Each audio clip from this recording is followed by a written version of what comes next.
Welcome back to Football Barbie, guys. I am so sorry I have not been able to put out any videos within the past basically 2 weeks. So I'm trying to get back on track here.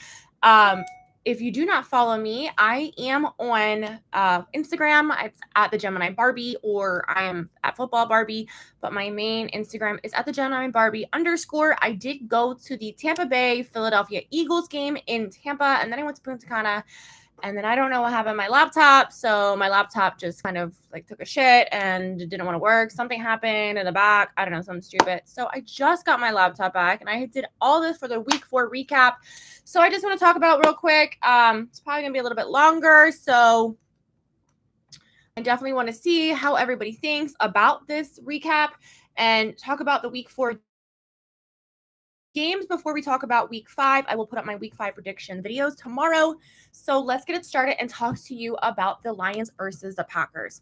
So for the Lions versus the Packers, David Montgomery for the Lions rushed for 121 yards and 3 touchdowns to help the Lions win in a 34-20 over the Packers. He became the first Lion to rush for 3 touchdowns since James Stewart in 2000. Then you have the Lions that beat Packers for the 4th straight time. Jared Goff had 210 yards and with a touchdown and an interception. Detroit led 27-3 at halftime, which was the highest scoring football game against the Packers in the series' 188 game history. So that's pretty crazy to me, and that in itself. Goff had a 24-yard touchdown pass to St. Brown, which obviously we all know is one of the best players on the entire team, which put the Lions ahead good enough to end with that 34-20. However, for the Packers, you got Jordan Love, who threw for a touchdown and ran for another. He did have 246 yards and had 2 passes intercepted by Jerry Jacobs. So these mistakes in the games are really kind of like costing the teams. I'm not really sure what's happening with the teams, but for sure that these mistakes are for costing them. You do have then Christian Watson finally did start playing again, so that did help them, but they are obviously still missing Aaron Jones, so that is definitely an issue for them. Christian Watson had that 1-yard touchdown pass in the game from Love. You had Jaden Reed ended the 3rd quarter with a 44-yard catch that set up Love's 9-yard touchdown run. They had some penalties that cost them some major plays, and these penalties or these fumbles, these interceptions are what are changing the game all around. So then it is a very competitive game. It was still in the 4th quarter. Ford had intercepted Goff, and that ended up setting up a field goal. So I still think that the Detroit Lions are going to be ones winning the NFC North. I for sure think that they have a good chance. If David Montgomery can stay healthy or stay in it, I think that do it. For sure, Sin City, I would love to collab. I don't know if there's a way to email me or message me on one of my videos, and I will respond back to you, and we can go from there for sure. Let's do that because that would be fantastic. I don't know, but the Packers, I'm kind of like trying to figure out what's going on with the Packers. I think the Packers really aren't a bad team this year, but I think that the Lions are really, really doing well. Now, will they beat some of the major teams this season? Probably not, but I for sure foresaw them with like 9 wins at least for this season. So I did have that video for my NFC North video. So let's talk about the Jags versus the Falcons in London. The London games have started. I have actually went to the London game with my mother back in 2017. We went to go see, I think, the Vikings versus the Browns, and everybody just wore whatever jersey they wanted. It was kind of like strange. For Viking stuff, my mom is a Vikings fan, so that was cool. Happy to see that the London games are back, and they are playing again in Germany, which will be the Chiefs and Kansas City game. And I need to figure out when that game is because I'm sorry, Chiefs and Miami game. I need to figure out when that is. Like, yeah, obviously it's Kansas City Chiefs. Okay, so the Jags. Calvin Ridley didn't do too well last week, but he finally held on to that touchdown pass after a few drop passes last week in order to help the Jaguars win 23-7. Josh Allen had 3 sacks against Darius Williams and returned an interception for a 61-yard score to help the Jags 2-2. Now, this is the Josh Allen on the Jaguars, obviously not the Josh Allen for the Buffalo Bills. Lawrence did throw a deep pass to Ridley for a 30-yard touchdown pass in the first quarter. Williams intercepted Ritter pass and got a touchdown to have the first pick six in London since 2016. Andre Cisco had an interception against Ritter as well for the next pass. So, like I said, these interceptions or forced fumbles I feel like are way easier though than an interception. Like you can just punch a ball out these days on these people with these forced interceptions. I don't know. Then Lawrence had 207 yards and a touchdown pass. So, I think that Trevor Lawrence is doing pretty good. I don't know if he'll ever be a great quarterback, but he's definitely improved since his rookie season by far. Just like I think Jalen Hurts has improved by his rookie season by far. I don't know if Jalen Hurts, being an Eagles fan, is really going to be ever a great quarterback like a Tom Brady or somebody, but it's still early in the game. I mean, Tom Brady played for 20-some years. So let's see what happens. Christian Kirk led the Jaguars with 8 receptions for 84 yards, while Brandon McManus kicked 3 field goals, including a 56-yard. As for the Falcons, Ritter had a 15-yard touchdown pass to Drake London. Bijan Robinson rushed for 105 yards and 14 carries for the Falcons. They just are suffering and trying to convert that first down. A lot of teams I feel like this year are suffering in converting that first down. That first down, for some reason, is really, really tricky for these people. So good for them. Congrats to the Jags. It seems like the Jaguars do play a lot in London. They seem like to be like London's team. I wonder if they'll ever move to London. Does anybody think they'll ever lose to London? Then you have Miami versus the Bills. So now, obviously, I'm behind on these videos, but obviously we know the week before, Miami destroyed the Denver Broncos in a 70-20 win, and I could not believe my eyes when I was watching that on TV about how Miami managed to score 70 points. And I think they're, 1 in 4 NFL teams in history to go over that 70-point mark. But then Miami obviously then lost. They suffered their first loss of the season. Tears, but I did say the Buffalo win one of their matchups and Miami will win the other one for the score of 48-29 in favor of Buffalo.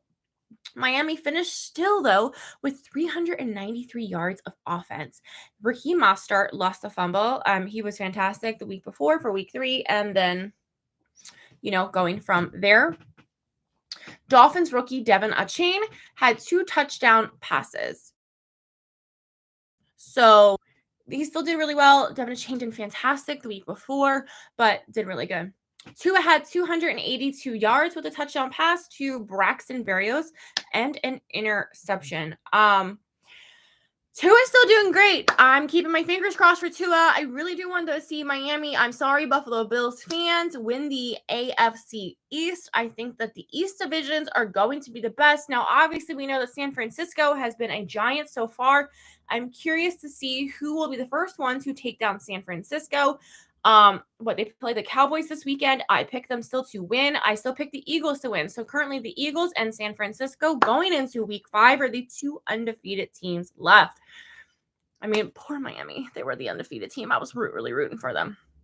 All right, so let's talk about the Buffalo Bills. Stephon Diggs had a fantastic game, had 3 touchdown passes, which was his 4th career game, having 3 touchdowns. Oh, thank you. I super appreciate that. I would love that. Any thumb up videos or comments really always do help the algorithm. That's why I'm always like, okay, if people want to comment negativity, fine. Thank you for your comment of negativity about me in a sports bra. Okay, this is like basic as I get, but it's still 85 degrees here in Vegas, 87 in October. I'm hot. Okay, hot. Okay, we don't want to have our air conditioning on crazy low in my house because I don't want to have a $500 electric bill. So, anywho, sorry for that. Josh Allen threw for 4 touchdown passes and added another rushing, having 320 yards while posting his 10th career outing of 4 touchdown passes. So, congratulations, Josh Allen. We already know that you are a very good quarterback. You don't know what happened in the first game of the season against the Jets. They just squashed you guys. That was brutal. Buffalo did hold Miami to 3 of 10 third downs and 0 for 3 for 4th downs. Their defense for the Buffalo Bills was fantastic. So Buffalo is still a really good team, and I'm telling you, I watch the Buffalo and Miami are going to go like this all season, fighting head-to-head. I bet you for that number 1 card. if the Chiefs fuck up, I bet you one of them, because the Bengals I thought were going to do good, and the Bengals have been fucking up. Seriously, I'm a little upset that I thought the Bengals were going to be great. Then Joe Burrow injures his calf in stupid training camp. Training camp. What are you guys doing in training camp that you injure your calf? I don't understand. And then the Bengals are doing horrible this year. I totally picked them in all my videos to do well, and then they're doing horrible. So at this point, I think that Miami or Buffalo will be the number 2 seed if Kansas City doesn't drop horrible passes. So Kansas City only lost the one game, but they're not the Kansas City from last year. But listen, a win is a win. Even though the Eagles' wins are horrible, a win is a win.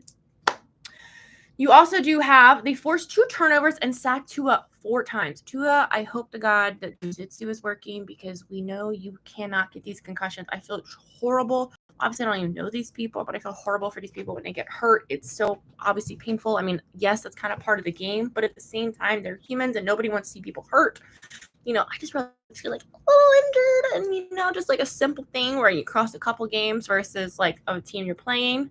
Like the Eagles, I'm sure would rather see the Cowboys, like, oh God, did you tear your hamstring? Like a 2-week game? Okay, great. Your best player, like poor Trayvon Diggs, practice, hurt himself on the Cowboys. I'm getting totally off topic. That's what happens when I haven't talked in a while. They never trailed during a game, and they had 424 yards of offense for Buffalo. They won its 8th. That's horrible for them, though, for Miami. They won its 8th straight at home over Miami. So I said that Miami will win at home for Buffalo, and Buffalo will win at home against Miami. So let's see if that proves to be true for later in the season. Bills safety Damar Hamlin did appear in his first NFL game since he went into cardiac arrest last season. So congrats to the Bills. But my poor Miami, I hope they come back and get it going. Next, you got Denver versus the Bears. Now, obviously, we know the Bears just played last night, because obviously I'm recording this video on Friday. And the Bears, I honestly thought the Commanders were going to win, because I wasn't really sure what was happening to the Bears. But the Bears managed to pull it off and are no longer 14 games in a loss. They now have won their first game and having 14 losses. So congrats to the Bears. But Denver versus the Bears, and Wilson threw for 3 touchdown passes with 223 yards, while Will Lutz kicked a tiebreak interception field goal with just under 2 minutes, end up beating the Bears 31-28. Kareem Jackson then intercepted Justin Fields with the Bears. Wilson threw for a 4-yard touchdown pass to Brandon Johnson and a 13-yard to Cortland Sutton. Wilson also hit Marvin Mims Jr. with a 48-yard pass. I swear that guy must be one of the best people on Denver right now, because every time I watch Denver and I feel like they get a score, it's Marvin Mims Jr. So if somebody has him on fantasy, for sure you might want to really pay attention to him, because he seems like he's one of the Broncos' best people. Broncos took the lead when Will Lutz kicked the field goal with 1:51 remaining, and Jackson sealed it when he picked off a pass intended for Cole Kmet, which... Who got hurt? Somebody just got hurt, though, I think, for the Bears, so I hope everyone's okay. Jaleel McLaughlin ran for 17 yards and caught a touchdown pass for Denver. As for the Bears, Fields threw a 2-yard touchdown to Khalil Herbert. That's it. That's who it is. Khalil Herbert might have gotten himself hurt last night. Late in the third quarter, but they dropped their 14th straight loss to Week 7 at the New England last season. So the Bears, until just yesterday, had lost 14 straight games since Week 7 last season at New England. Yeah. So Chicago tried to go for it on 4th and 1 in the fourth quarter, but they did get stopped. Fields threw for a career high of 335 yards and a 4 touchdowns. So they were doing pretty good, but they just really fucked it up at the bottom. And then you have DJ Moore, who caught 8 passes for 131 yards and a touchdown. Cole Kmet had 85 yards and 2 touchdowns, and Herbert ran for 103 yards and caught a touchdown pass. So obviously know those are the best people on their entire team. They asked, which I thought was pretty funny, receiver Chase Claypool to stay home after he told reporters he was not being put in the best position to succeed. These people are retarded. You cannot go into football and speak to the press and talk negatively about your team. They are not going to be very nice when you do that. you're still contracted by them. So Eagles at the Commanders next. Boy, oh boy, oh boy. I get so stressed watching this game. And if you're an Eagles fan, you would understand why this game was very stressful. We're winning. We have 3 games won so far through the season. The Commanders took us out in week 9 last season. I was very in a bad mood watching that game. I was doing something, and my face the entire time was not in a good mood because the Commanders effing won that game. So Hurts did throw for 319 yards. Elliott's 54-yard field goal to the Eagles won the Eagles 4-0 with a overtime win, 34-31. I couldn't believe we had to go to overtime. I couldn't believe a lot of things about that game. I was huffing and puffing. I'm literally like a child watching a horror movie where you're like this, and then you kind of like peek through your eyes, because that's how I was watching the entire Commanders-Eagles game. I was very upset. It was not a very happy time for me, okay? I was a very, very unhappy camper. I don't care if we were winning at one point. The fact that we let them come back so far and like smack us, like, gosh darn it. Anyway. Elliott also did kick 3 other field goals. Brown, absolutely love A.J. Brown. Had 2 touchdowns, 1 for a 28-yard, but then he did get flagged for taunting. We have got to stop getting penalized for the stupidest effing penalties. My least favorite penalty that I will literally lose my mind for every single time is a false start. If we get a false start, I'm going to lose my mind. 5-yard penalty for something so effing stupid.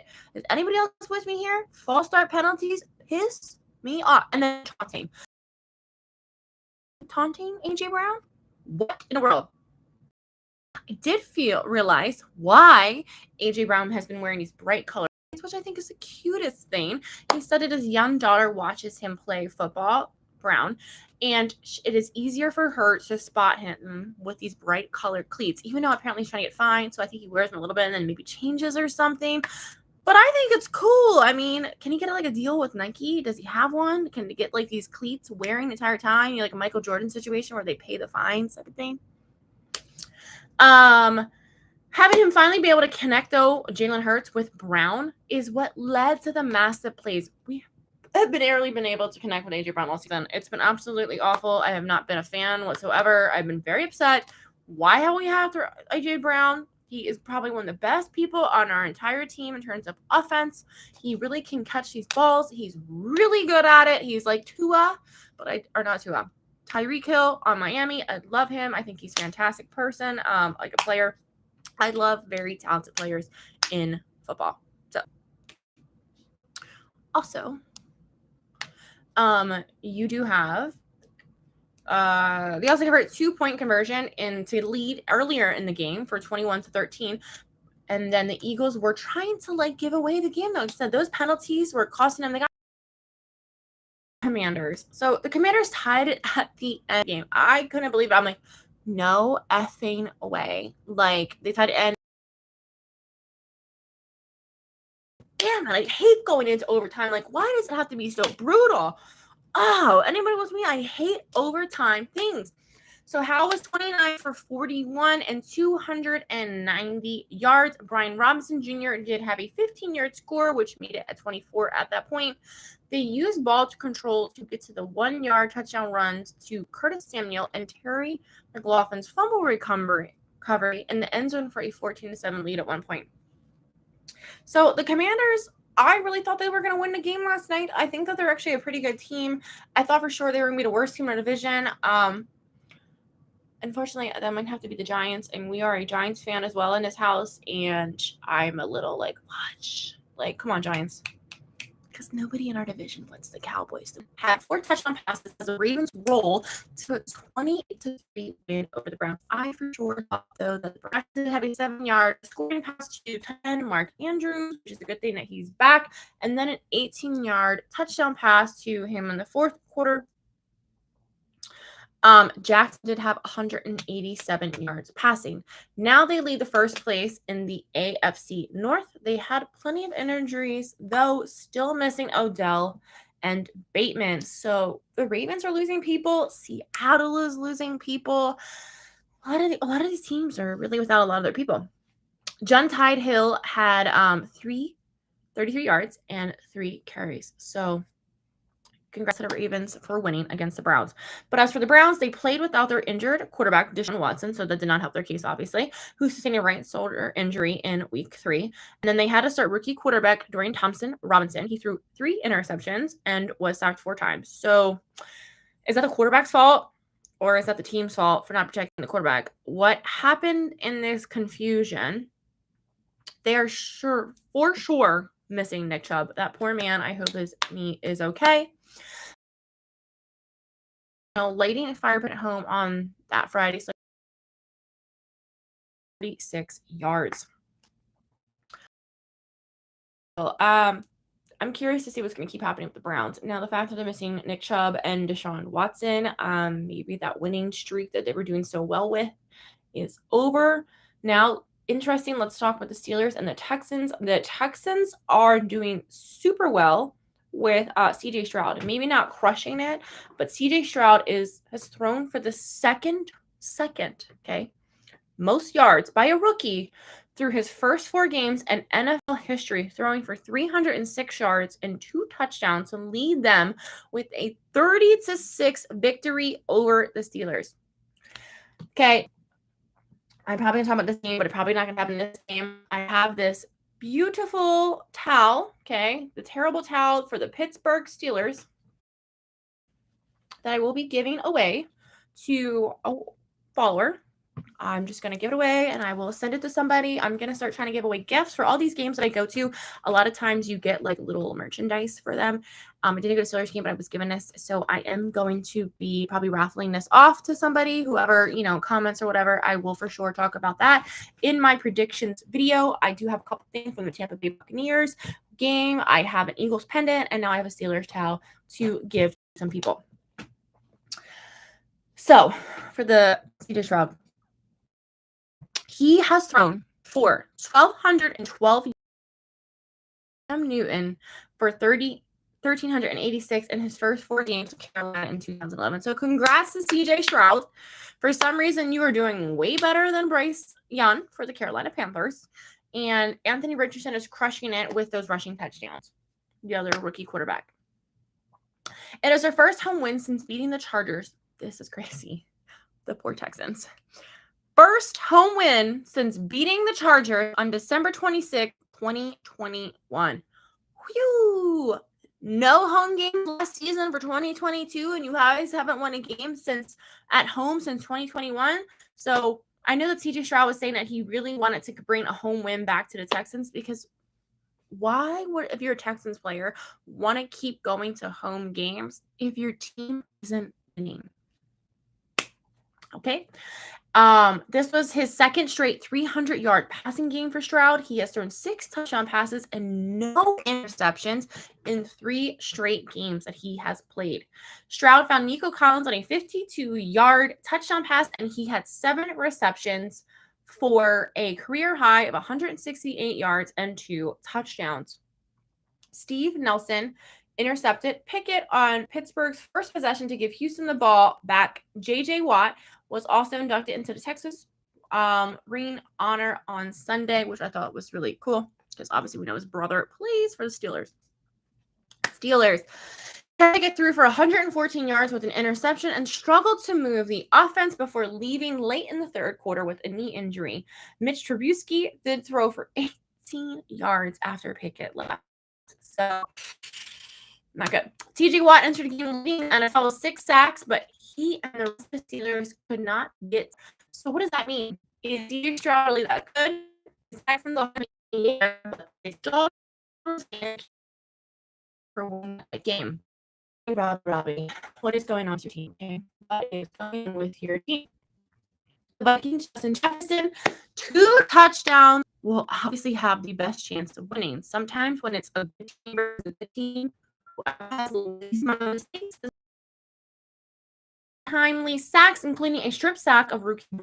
They lost that man. There goes the Vikings probably career. You have to find sure sacks. Yeah, on the third down, Carolina Vikings picked them up. Carolina for a franchise cousin. So that was one of their saving grace. Led to Eddie Nero 50-yard field goal as well. The Rams injuries for 56 yards as the Colts lost 6 straight game at home. First in franchise history to have a touchdown. Baker Mayfield is the fire of the Bucs. Mayfield has 3 touchdown passes to 8 passes for 114 yards, including a 42-yard that set up his final touchdown. Baker had 246 yards and thought they were going to be for sure. I did not think the Buccaneers with Baker Mayfield were going to be doing this well. Mayfield was intercepted just short of the goal line late in the first half, though, by Isaac. Mike Evans did injure his hamstring in the second quarter, who is one of, by far, when I was watching them versus the Eagles, you know, he is by far one of their best players on the team. So we already played him, so I hope he gets better. As for the Saints, after spraining his throwing shoulder week 1 at Green Bay and limited work in practice this week, Carr struggled to move their offense, which had accounted for 4 touchdowns in the first 4 weeks and none in week 4. Yeah, not good. He finished for 127 yards with Kamara coming back but not being able much help. Okay, Kamara touched the ball 24 times with 11 carries and 13 receptions, but did finish with just 84 yards. So nice to have Kamara back. I'm curious to see how he keeps doing. Carr had top receiver Chris Olave open deep downfield twice on 1 drive. Saints, man, like, I don't know. I picked you guys to win your division, but at this rate, I'm really curious if the Buccaneers, now we'll see what happens without them having Mike Evans, because sometimes that the one player makes all the difference in the world, but I'm really curious to see what exactly happens.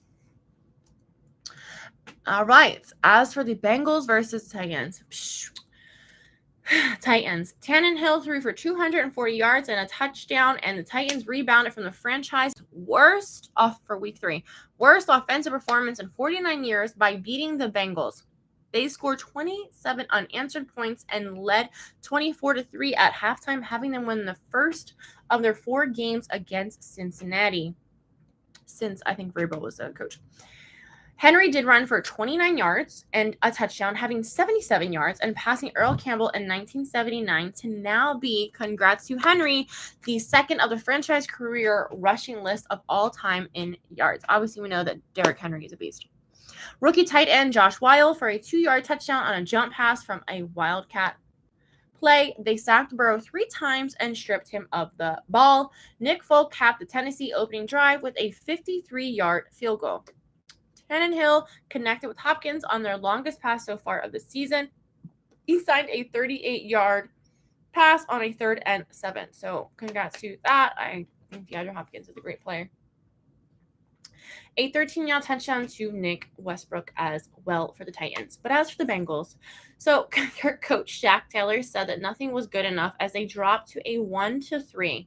1-3. Okay, I thought they were going to win the first, maybe 0-2 for the first 2, but 1-3. The Bengals had won 7 of their past 9 games between the Titans. Burrow tried throwing quick passes, and they end up settling with a 20-yard field goal to Evan McPherson. The Bengals remain one of the 2 NFL teams to not score a half touchdown in the first half, and the other is the poor Giants. So that for sure is not good. Wazoo. Then you have the Raiders versus the Chargers. In November, it's going to be a weekend with their $252.5 million on a splint on his non-throwing hand, and Herbert got his middle finger in his left hand, caught in a helmet of a Raiders player after. I will be probably using stuff. I guess I was traveling and all back. As for Herbert did have a career low though, and Herbert took a Raiders defense. Next, you have the Patriots versus the Cowboys. 38-3 blowout of Belichick's worst loss. Deron Bland returned one of his 2 interceptions for a touchdown. Leighton Vander Esch scooped up a fumble for a score. And then they had their 10th consecutive home victory, longest streak since 1991 and 1992. Now, because that's great when you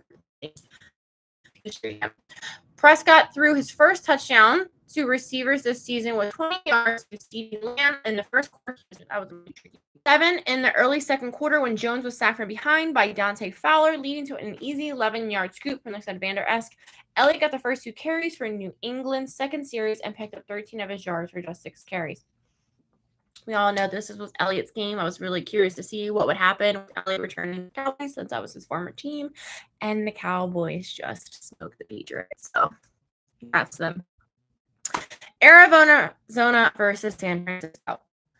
McCaffrey is on effing the Super Bowl, and he thinks that the Cowboys are going to have to go through them. Hopefully it's easy to go through them. Here, 4 touchdowns, and won their 14th straight regular season game. And he gained 100 series to start the season with 4 straight games, at least 100 yards and a touchdown. Brock Purdy did have 283 yards with a touchdown run and pass, setting the 49ers franchise record for completion percentage in a game. He won. Congrats. We already know that. Arizona. Joshua Dobbs throws for 200. They punt scoring a drive in the first half of the punt that turned the Ezekiel Turner converted versus the Jets. I'm sure, like everybody else, we're all tired of seeing Taylor Swift being at the thing. I get it. It's a pop culture thing. However, I think there's plenty of celebrities that go to games and you don't see them aired 15 times during one. Harrison Butker had a 26-yard field goal for the Chiefs, and Mahomes was fastest to 200 NFL touchdown passes, was 18 for 30 with 203 yards and a touchdown. He reaches mile-yard score. Congrats to them. 34-yard score. Congrats to them. Run out the clock. Patrick Mahomes instead of going for the touchdown so that he can run out the clock. That would probably cover the spread. And a lot of people were. Zach Wilson, his first big mistake. Idea that was a thing. If you got a face mask,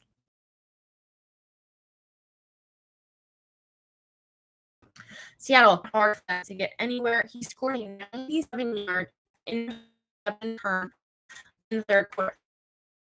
Devin Witherspoon out for being hurt when he caught his own pass. For Seattle in the first half, they did touch the ground. For special team penalty video and actual videos, this game versus the Eagles on Sunday. Super excited. So thank you